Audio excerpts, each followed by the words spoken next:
Bonsoir! Je sais, ça fait super longtemps que j'ai pas fait de vidéo et que j'en ai pas posté. Très honnêtement, en fait, j'ai tourné des vidéos en septembre et j'ai essayé d'en faire... Enfin, c'est une très longue vidéo, je présentais 35 livres que j'avais achetés. Et en fait, j'ai jamais vraiment réussi à finaliser et au final, comme j'ai tourné en septembre, que là on est en janvier, bah voilà, je trouvais que c'était fini, que bon, c'est pas grave, je passais à autre chose. Malgré les heures de montage, parce qu'elle est presque finie en plus la vidéo, mais malgré les heures de montage, je me suis dit que ça servait à rien. Donc voilà, nouvelle année, on repart sur de bonnes bases. J'espère déjà que vous avez passé de bonnes fêtes de fin d'année. Je vous souhaite tout le meilleur pour cette année 2022. Voilà, moi je suis au taquet vraiment pour mes projets perso et mes projets pro. J'ai plein de bonnes résolutions, j'ai une organisation d'enfer. Enfin bref, peut-être que je vous expliquerai ça dans une prochaine vidéo.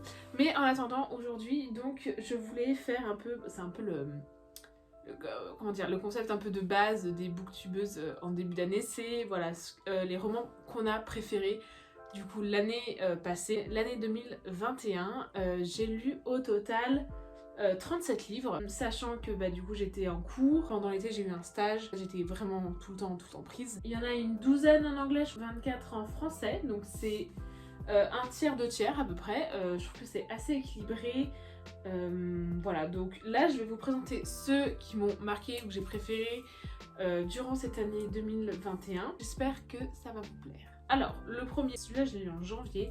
Donc c'est 100 ans de solitude de Gabriel Garcia Marquez. Et je l'ai emprunté à mon père, c'est le livre qui a fait aimer la lecture à mon père qui est maintenant prof de français, agrégé de français. Donc quelque chose d'assez important pour lui finalement. Maintenant il lit tout le temps, enfin c'est un passionné de lecture. Voilà, alors du coup c'est l'histoire en fait un peu de Macondo. Donc Macondo c'est un petit village isolé d'Amérique du Sud.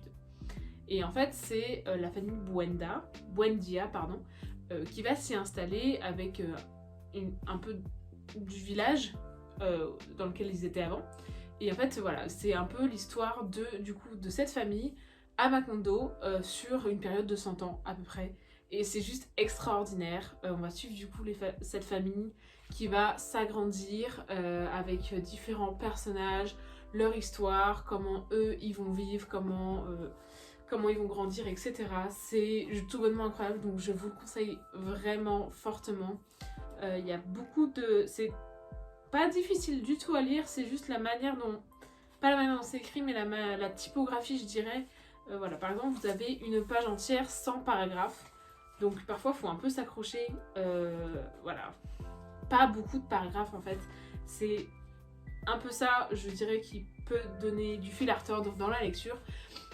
Mais autrement, c'est un livre absolument divin, on est plongé dedans, on n'a pas envie de s'arrêter, on a en même temps envie de savoir ce qui se passe après. Donc je vous le conseille, j'ai pas pu le lâcher, je l'ai lu très rapidement, c'est un vrai bonheur. Et du coup, cette édition-là, je l'ai reçue à mon anniversaire, du coup c'est un ami qui me l'a offert. J'en suis très contente parce que du coup je peux avoir mon 100 ans de solitude à moi et du coup laisser celui de mon père à mon père, ce qui est pas plus mal.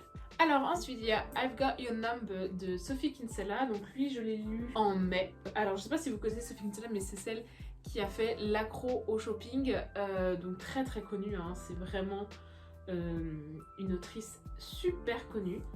Et moi j'adore, parce que j'adore, je trouve qu'elle a un style très léger, c'est hyper drôle, c'est hyper romantique, enfin je peux pas lâcher le livre tellement je le trouve drôle. Les personnages sont super attachants, ils font plein de bêtises mais c'est super humain parce qu'on s'y retrouve vachement dans les personnages, dans ce qu'ils pensent. Donc vraiment c'est incroyable. Là c'est l'histoire d'une nana qui en fait perd sa bague de fiançailles et son téléphone le même jour. Elle voit un autre téléphone en fait dans la poubelle, du coup elle le prend et c'est en fait du coup pas du tout à elle, et en fait elle se mêle un peu des affaires du propriétaire de ce téléphone, et bref ça part un peu dans tous les sens, toujours un peu avec Sophie Kinsella. De toute façon ça part toujours un peu dans tous les sens, après avec des proportions assez démesurées, mais c'est super drôle, franchement vous passez un bon moment, vous dévorez le livre, il fait 480 pages, ouais, vous dévorez le livre en 2 secondes et c'est juste un plaisir quoi. Si vous voulez un truc un peu léger, qui se prend pas la tête, mais en même temps drôle, et vous passez juste un bon moment, bah Sophie Kinsella c'est fait pour vous. Franchement, je vous assure, vous le regretterez pas. J'ai lu Quand nos souvenirs viendront danser de Virginie Grimaldi en février. C'est le premier roman de Virginie Grimaldi que j'ai lu. J'en ai beaucoup entendu parler, pas forcément du roman en lui-même, mais de l'autrice. Et alors j'ai pas du tout été déçue, vraiment pas. Donc en fait c'est l'histoire d'un groupe de personnes âgées en fait qui habitent dans, je pense pas que ce soit une résidence, mais dans une impasse. Voilà, donc ils ont tous leur maison, ça fait 40 ans, 50 ans qu'ils sont dans la même maison, qui se connaissent du coup par cœur. Et en fait le maire a décidé du coup de détruire cette impasse pour en créer des écoles. Et en fait ils essaient du coup de se battre pour garder en fait leur maison là où ils ont vécu toute leur vie. Donc c'est super touchant. J'aime beaucoup la plume de Virginie Grimaldi, elle est vraiment, c'est très dans l'affect, dans l'émotion, mais en même temps, ça fonctionne complètement, on est pris dedans, on a envie de se battre avec eux, et c'est super touchant, c'est très drôle. Je m'attendais pas à ce que ça soit aussi drôle, et j'ai vraiment beaucoup apprécié. Donc je vous conseille vivement. Grâce à ce livre, du coup, j'ai découvert Virginie Grimaldi. J'en ai acheté d'autres que je n'ai pas encore lus, parce que je pioche mes livres, donc c'est au petit bonheur la chance. Mais j'ai vraiment hâte de découvrir les prochains livres, donc on verra. Mais voilà, je vous le conseille, il fait 352 pages, je vous garantis que vous n'allez pas les voir passer quoi, parce que il se dévore, il est hyper facile à lire. Il est vraiment bien foutu, donc là on est dans le présent puis on passe un peu dans le passé aussi pour voir un peu ce qui s'est passé dans leur vie. Donc c'est vraiment super intéressant, c'est super touchant, on a vraiment envie d'être avec eux. J'adore, vraiment j'adore, donc je vous le conseille vivement. La première autobiographie que j'ai lue de toute ma vie, et j'avais vraiment hâte de lire, donc Becoming de Michelle Obama, donc j'ai lu en anglais. Je l'ai lu du coup en juillet, c'était pas mal du tout. Donc c'est Michelle Obama en fait qui du coup comme c'est une autobiographie forcément retrace sa vie et notamment sa vie en tant que première dame des États-Unis et toute cette vie un peu médiatisée qu'elle a eue avec sa famille et ses enfants. Donc c'est super intéressant, sa rencontre avec Barack Obama par exemple, enfin on rentre complètement dans sa vie, c'est franchement pas mal écrit, moi j'ai été plongée dedans sans problème. On se rend compte aussi de tout cet aspect un peu compliqué de la politique américaine. Après, voilà, je trouve que c'est un livre aussi à prendre un peu avec des pincettes, dans le sens où ça reste quand même une femme politique. Non pas qu'elle se présenterait, je sais pas, peut-être qu'elle se présenterait aux élections, j'en sais rien, mais je pense que comme elle a été baignée dedans, elle reste quand même dans ce milieu-là, c'est quand même quelqu'un de très influent, donc parfois, quand on la lit, ça donne un peu l'impression que elle se défend de ce qui a pu se passer, donc peut-être que c'est vrai, peut-être que ça l'est pas, et très honnêtement, je suis pas là pour me poser ce genre de questions, mais j'ai beaucoup apprécié, de toute façon, on a beaucoup à apprendre du point de vue des autres, même s'il n'est pas forcément vrai, et même s'il n'est pas forcément juste, mais du coup, avoir son point de vue sur comment elle a vécu ou quoi, j'ai trouvé ça super intéressant, donc je vous le recommande vivement. Il existe tout à fait en français, je crois qu'en plus il est même sorti maintenant en poche, donc tout à fait faisable, et aussi adapté aux ados et jeunes enfants. Voilà, donc moi je vous le conseille vivement. Première autobiographie que j'ai lue, j'ai pas du tout été déçue, j'ai beaucoup apprécié, voilà, donc je vous le conseille vraiment. En septembre, j'ai lu Changez l'eau des fleurs de Valérie Perrin. Oh là là, j'ai été chamboulée par celui-là. Il paraît un peu énorme, il fait 672 pages. Ça peut paraître un peu beaucoup, mais en fait non, parce que on est plongé dans l'histoire très rapidement. J'ai beaucoup apprécié la plume de Valérie Perrin. C'est l'histoire de Violette qui est gardienne de cimetière. Donc dit comme ça, on se dit qu'est-ce qui s'est passé dans sa vie pour que cette dame qui en plus je crois est assez jeune, elle a la cinquantaine, qu'est-ce qui s'est passé pour qu'elle devienne gardienne de cimetière. Donc en fait on va découvrir sa vie d'avant et pendant, donc on fait quelques allers-retours dans le présent et le passé, un peu comme Virginie Grimaldi juste avant, et c'est rempli de poésie, c'est super drôle, c'est beau, c'est touchant, on apprend une grande leçon de vie et juste incroyable, donc je ne peux que vous le conseiller également. Ça se lit quand même assez rapidement finalement, et juste on est plongée dedans. Et moi j'arrivais pas à m'arrêter quoi, donc je ne peux que vous conseiller, c'est un régal. Et du coup j'ai vraiment très hâte de pouvoir lire d'autres bouquins de Valérie Perrin. Alors en octobre j'ai lu The Art of Racing in the Rain de Garth Stein. Je ne sais pas du tout prononcer, je suis désolée. Voilà, alors, en fait on est un chien l'espace de quelques chapitres, donc de 300 pages.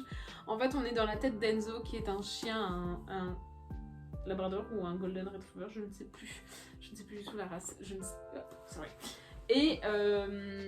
Et du coup Enzo qui se fait adopter par Denis, et en fait on va suivre l'histoire de Denis du coup à travers les yeux d'Enzo, et c'est juste incroyable.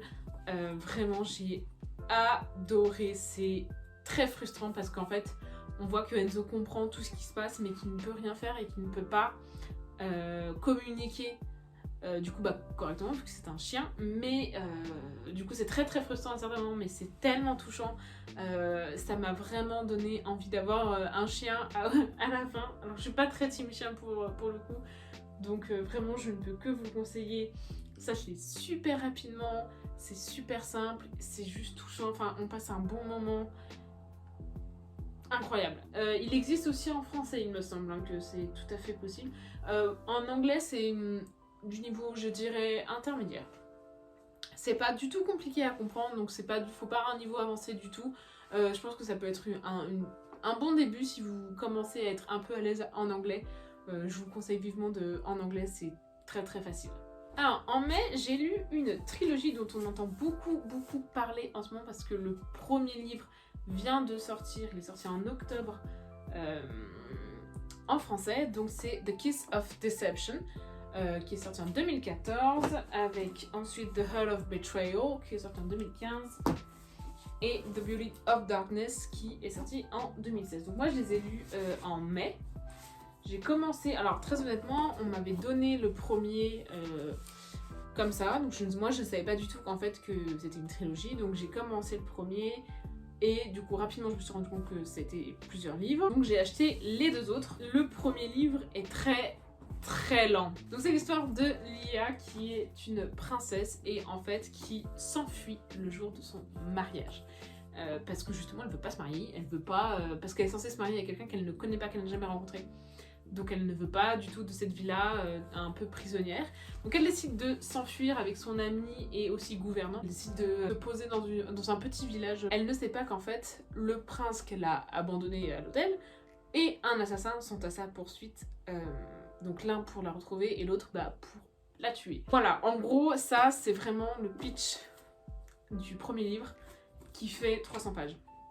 Mais pendant, je pense, 200 pages, il ne se passe rien. En fait, elle va juste s'installer dans ce nouveau village et voilà. C'est très frustrant au début, je comprenais pas pourquoi il se passait rien. Alors évidemment on fait quelques petites découvertes, il y a une romance qui se met en place, etc.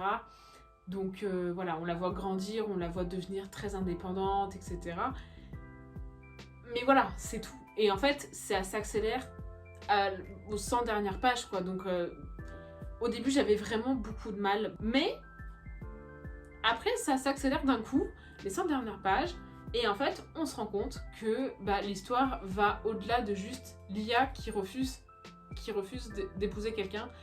Voilà, il y a toute une histoire en fait de prophétie, de magie, etc. Qui donc reste un peu secrète et qui est beaucoup plus du coup élaborée dans les 2 tomes suivants. Très honnêtement, moi j'ai beaucoup aimé l'univers. J'ai beaucoup aimé la plume également de Mary E. Pearson parce que j'étais de très mauvaise foi au début et quand j'ai commencé le livre, je me suis dit je sais comment ça va finir. Et pas du tout. J'ai été super surprise notamment à la fin du livre 1. En fait, je pense que dans ma tête, il y avait des personnages qui étaient tels quels et pas du tout. Je m'étais complètement trompée. Ça, j'ai beaucoup aimé parce que en fait, on s'y attend pas. C'est super bien écrit. J'ai beaucoup aimé vraiment l'univers dans lequel elle est, la description, etc. Le personnage de Lia aussi est super intéressant et même si parfois un petit peu relou. Mais en même temps, je pense que voilà, moi je préfère avoir des personnages qui ont des défauts et que parfois on peut un peu détester en mode mais t'aurais pas dû faire ça, ça c'est complètement con ce que tu fais. Le seul petit bémol pour moi, c'est que je n'ai pas du tout apprécié la romance. J'étais pas du tout dedans, le gars je l'ai pas du tout apprécié, donc j'avoue que là, c'était un peu dommage pour moi. Parce que je pense que si j'avais apprécié, j'aurais été vraiment à fond dedans. Enfin, beaucoup plus à fond que je ne l'étais. Je trouve que ça a été très différent de ce que j'ai l'habitude de lire. Et n'empêche que finalement, je les ai beaucoup appréciés. Et je pense que je vais les relire. Je pensais pas, quand j'ai lu le premier, au début, je me suis dit, une fois que je les aurais finis, je les aurais finis. Mais en parlant, vraiment, j'ai envie de les relire. J'ai envie de les relire parce qu'il y a plein de moments super bien, l'histoire, l'intrigue est quand même bien tournée, donc voilà, moi je vous le conseille quand même, vraiment. Un peu plus difficile en anglais, il y a des mots vraiment que je comprenais pas du tout, je pense qu'elle a voulu faire peut-être un langage un peu soutenu, et que du coup, quand on n'a pas forcément l'habitude de ce langage, ça peut être un peu plus compliqué. Voilà, donc c'est faisable, hein, largement pour les intermédiaires, peut-être un peu plus confirmés, contrairement à The Art of Racing in the Rain. Mais faisable, ça peut être un petit challenge, donc moi je vous les conseille vivement. Sinon, le premier tome est sorti en français cette année, donc il va falloir, je pense, attendre l'année prochaine pour le deuxième. Mais voilà, je vous le conseille vivement, et de toute façon maintenant tout le monde en parle, c'est quand même un peu le livre du moment. En novembre, j'ai lu 13 heures de Dion Meyer. Dion Meyer, c'est donc un Sud-Africain, et en fait, c'est une enquête qui dure 13 heures. En Afrique du Sud, des policiers retrouvent un cadavre d'une Américaine avec de l'anière de sac à dos arrachée, et très rapidement, en fait, ils se rendent compte qu'il y a une deuxième fille, son amie, qui est portée disparue. Donc en fait, le but, c'est de la retrouver avant qu'elle aussi se retrouve morte. J'ai tout simplement adoré. On est tenu en haleine vraiment tout le long, parce que parfois on a justement des points de vue de cette américaine qui essaye justement d'échapper à ses ravisseurs. Donc c'est super stressant, on est vraiment dans le truc. Et des révélations incroyables. On voit aussi tout le problème aussi du racisme en Afrique du Sud, parce que c'est un pays vraiment passionnant, mais qui a quand même été longtemps sous l'apartheid. Et du coup maintenant, il y a beaucoup de mise en place de quotas, par exemple, pour intégrer des personnes racisées, des personnes métisses, des personnes noires, voilà, pour que ça soit plus équilibré. Et en plus, il y a un melting pot de beaucoup d'ethnies. T'as toutes ces rencontres en fait entre différentes ethnies et tous les problèmes que ça peut poser, notamment pour la compréhension. Il y a également toute l'idée de la corruption. Enfin, c'est vraiment incroyable. Donc en fait, pendant 13 heures, enfin, du coup pas 13 heures, mais voilà, on suit en fait toute cette enquête, mais tout en étant intégré en fait dans la culture sud-africaine. Et j'ai trouvé ça vraiment sympa. Et vraiment incroyable, parce qu'on ne s'attend pas du tout à cette fin. Jusqu'au bout, on a envie de savoir, et on ne sait pas du coup s'ils vont y arriver. Donc c'est juste incroyable. Donc je vous conseille vivement. Et j'ai hâte, moi, de lire d'autres livres de Dion Meyer, parce que là, j'étais vraiment éblouie. En octobre, j'ai lu Le jour où je me suis aimée pour de vrai de Serge Marquis. C'est un mix entre du développement personnel et un roman. Donc en fait, Serge Marquis a décidé d'écrire un roman sur en fait l'ego. Et je trouvais que l'idée était très sympa, parce que du coup, moi je suis très fan de livres de développement personnel, mais pour certains ça ne passe pas, parce que ça fait un peu, ça peut vite faire moralisateur, et du coup là pas du tout, parce qu'en fait c'est pas nous qu'on moralise, donc je pense que ça met un peu de distance. C'est tout ce qui est autour de l'ego, de ce qui est bien et pas bien, et généralement pas bien du coup de l'ego, comment s'en détacher, qu'est-ce qui nous fait faire, etc. Moi j'ai vraiment adoré ce bouquin, j'en parle tout le temps, partout, à tout le monde. Et vraiment, il m'a fait réaliser à quel point en fait l'ego nous prend et nous fait faire des choses en fait qu'on n'aurait pas forcément faites si on n'en avait pas, quoi. Et ça permet d'analyser en fait notre comportement, le comportement des autres, et de beaucoup relativiser sur ce que font les autres, sur ce qu'on fait. Franchement, je vous le conseille vraiment, c'est un pur bonheur, et moi ça m'a appris beaucoup de choses, et je pense que c'est un bouquin qu'il faut relire assez régulièrement.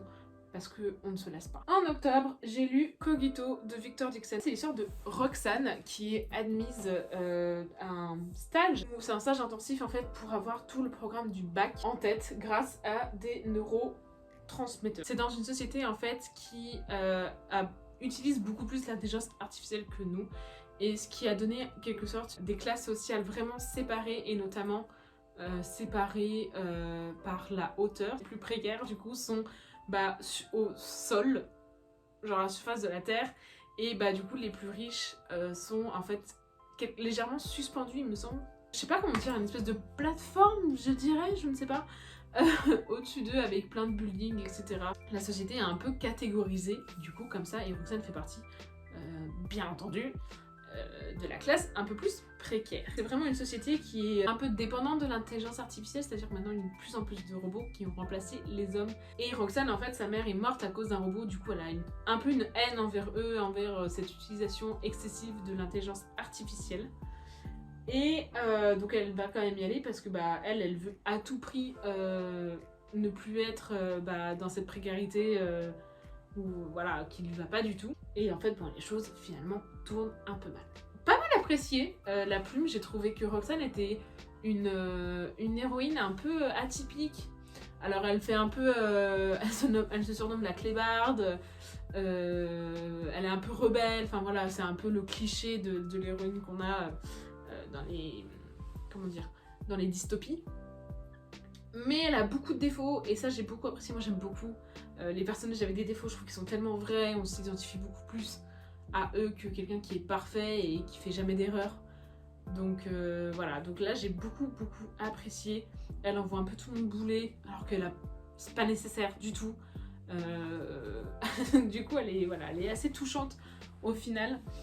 Et j'ai beaucoup aimé comment Victor Dixon du coup a amené ce problème de l'intelligence artificielle, parce que pour moi ça peut vite partir en cacahuète, la guerre entre les robots et les humains. Là c'était pas exactement ça. J'étais un tout petit peu déçue par la fin, j'ai trouvé un peu trop utopique, et justement je voulais pas que ça le soit parce que tout le livre n'est pas du tout utopique, justement, enfin c'est tout son truc, alors qu'à la fin ça soit un peu, c'est pas complètement utopique mais un peu, et parfois je trouvais que c'était trop idéal comme solution et pas du tout réaliste. Ça n'a pas de sens de faire ça, ça n'a aucun sens. Je ne peux pas juger le bouquin que sur la fin, évidemment.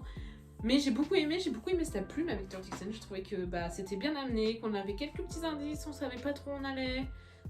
Il cachait bien son jeu, et puis je trouve qu'en plus le livre est absolument magnifique, l'intérieur aussi.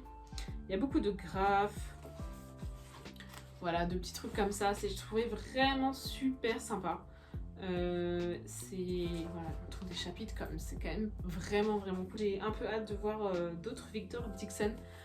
Voilà, moi j'ai beaucoup aimé, sauf la fin que j'ai trouvé un tout petit peu décevante. Pour finir, je vous parle d'une BD qui s'appelle I Will Judge You by Your Bookshelf. Donc là pareil en anglais. Alors j'ai beaucoup apprécié cette BD. Donc c'est de Grant Snyder, et c'est tout bonnement incroyable. Donc c'est une BD mais qui ne se suit pas, enfin c'est pas des histoires qui se suivent, c'est des, comment on appelle ça? Je crois que ça a un nom en particulier quand justement c'est juste une page, c'est un comic en fait. Voilà.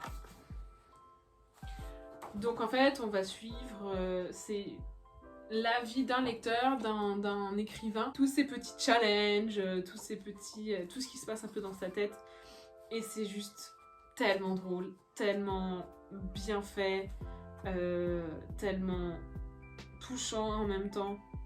Enfin parfois ça n'a pas de sens, par exemple les storylines, je pense que c'est le scénario du coup, qu'on peut traduire comme ça, et voilà, ça n'a pas de sens, c'est parce que il nous fait des petites équations, des petits graphes, c'est très drôle. Enfin, pour moi je trouve ça très drôle, mais peut-être que j'ai un humour un peu particulier, il faut dire. Voilà, mais du coup je vous conseille vraiment, pareil en anglais, je crois pas qu'il existe en français malheureusement. À voir, je vais essayer, si je vous le trouve, de toute façon je vous mets en barre d'infos, hein. Mais super drôle, je trouve que c'est un très joli livre à offrir ou quoi, ou à s'offrir à soi-même. C'est toujours plus sympa quand on s'offre les trucs soi-même. Moi j'ai beaucoup apprécié. Petite pause, je suis en plein montage de la vidéo et je viens de me rendre compte en fait que je n'ai pas parlé de mon livre préféré de 2021, c'est-à-dire The Da Vinci Code de Dan Brown, que j'ai vraiment dévoré en quelques jours. J'étais passionnée par ce livre. Si mon avis vous intéresse sur ce livre, que je vous recommande chaudement, et ben vous pouvez le voir sur le site internet que j'ai créé en collaboration avec mon papa qui était également un très très grand lecteur. Donc voilà, je vous mets tout en barre d'infos, vous pouvez tout retrouver. Mais voilà, un petit peu dommage d'avoir oublié mon livre préféré de 2021 que je vous recommande chaudement. Et voilà, je vous laisse avec la fin de la vidéo. Donc voilà, j'espère que ça vous a plu. J'espère que du coup je vous ai donné envie de lire un peu ces livres ou peut-être lire tout court, ce qui est toujours très très bien. J'espère faire un peu plus de vidéos cette année et franchement normalement je suis assez bien organisée pour que ça fonctionne. N'hésitez pas vous à me donner les livres que vous avez le plus apprécié cette année si vous avez lu ou si par exemple vous décidez de lire quelque chose en 2022. N'hésitez pas à mettre un petit commentaire pour me soutenir. Merci encore d'avoir regardé cette vidéo. Je vous dis à très vite. Ciao tout le monde.